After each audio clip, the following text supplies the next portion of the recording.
Cheryl says you got a safe place to set up. Yes, sir. It's...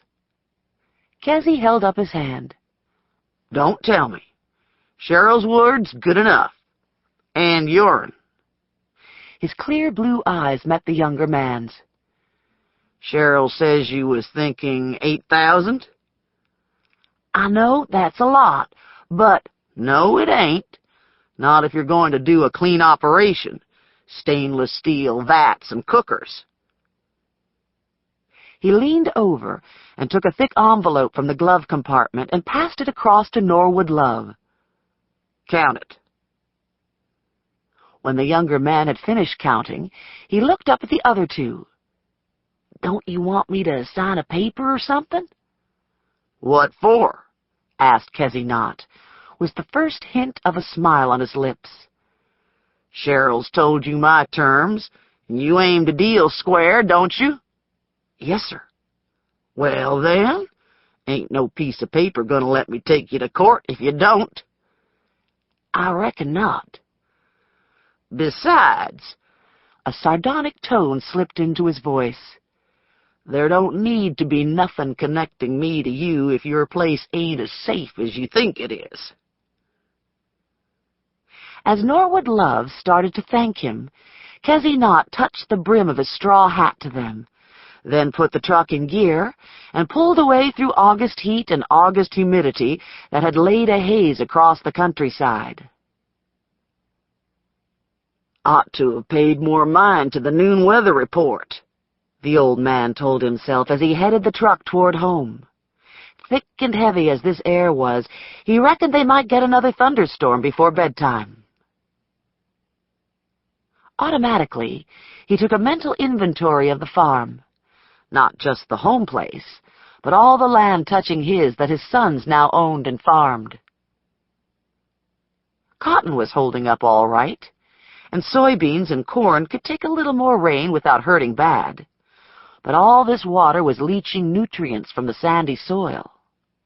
Bolles was starting to crack through, so it was too late to spray the cotton with urea to get the nitrogen up enough to finish it off.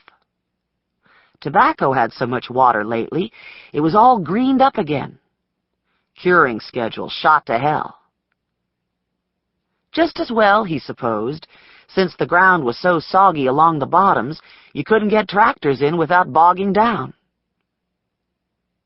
Playing hell with the garden, too.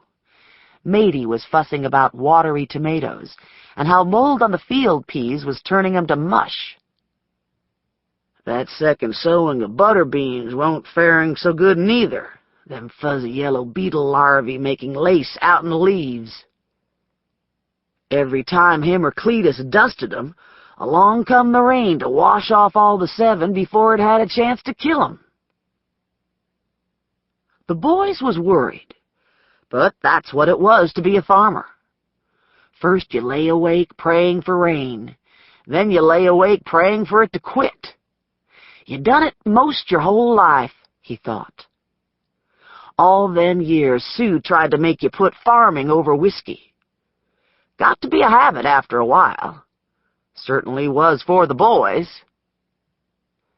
And now, another round of hurricanes setting up to blow in more rain? Deborah won't going to be any happier about more rain than the boys. She said she was about to get eat up out there by the pond. Fish couldn't keep up with the eggs them mosquitoes was laying in this weather. Through the open back window, Lady Bell's nose nudged the back of his neck.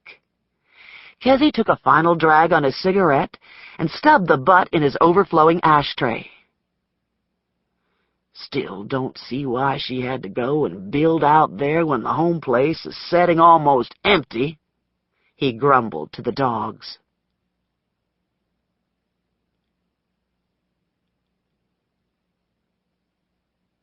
Chapter 1. The situation is portrayed day by day exactly as it existed, and is not the product of imaginings of writers who put down what the storm conditions should have been. The storm has been followed from its inception.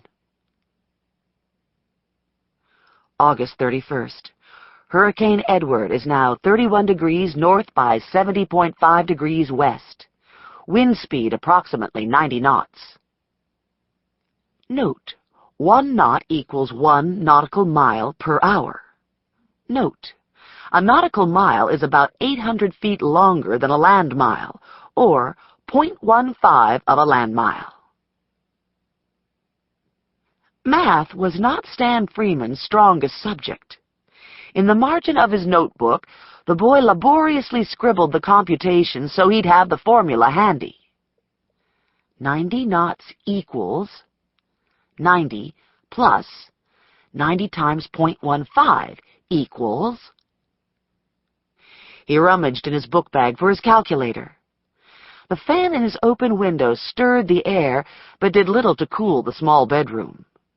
Perspiration gleamed on his dark skin. His red Chicago Bulls tank top clung damply to his chest. It had been an oversized Christmas present from his little sister LaShonda, yet was already too tight. His distinctly non-stylish sneakers lay under the nightstand so his feet could breathe free. 3 sizes in 6 months. After he outgrew a new pair in 1 month, Kmart lookalikes were all his mother would buy till your body settles down. At 11 1/2, it was as if his limbs had suddenly erupted. The pudginess that had lingered since babyhood was gone now, completely melted away into bony arms and legs that stretched him almost as tall as his tall father. He was glad to be taller. Short kids got no respect. Now, if he could just do something about his head.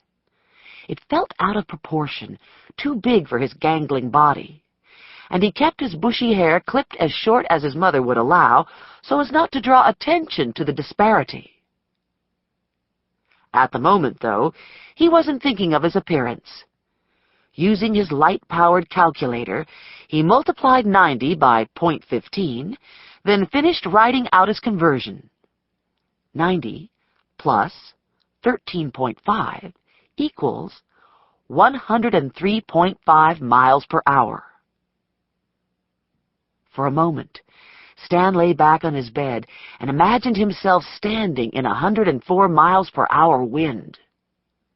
Freaking cool. And never going to happen this far inland, he reminded himself. He sat up again and picked up where he'd left off in his main notes.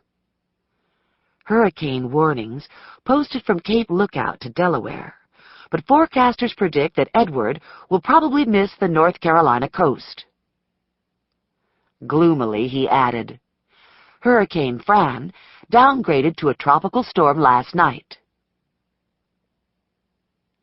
With a sigh as heavy as the humid August air the fan was pulling through his open window, Stan took out a fresh sheet of notebook paper and made a new heading. Notes. Meteorolog... He paused, consulted the dictionary on the shelf beside his bed, tore out the sheet of paper, and began again. Notes. Meteorologists say we're getting more tropical storms this year because of a rainy summer in the deserts of West Africa. Reminder, look up name of desert. Reminder, look up name of country. This makes tropical waves that can turn into storms. At least they think that's what caused Arthur and Bertha so early this year.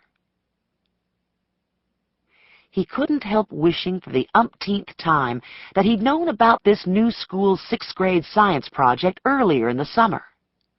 If he had, he might have thought about documenting the life and death of a killer hurricane in time for it to do some good.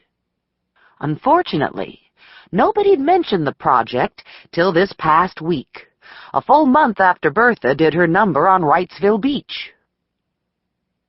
Cesar and Dolly had been right on her heels, but both of them wimped out without making landfall, like Hurricane Edward was about to do. Just his luck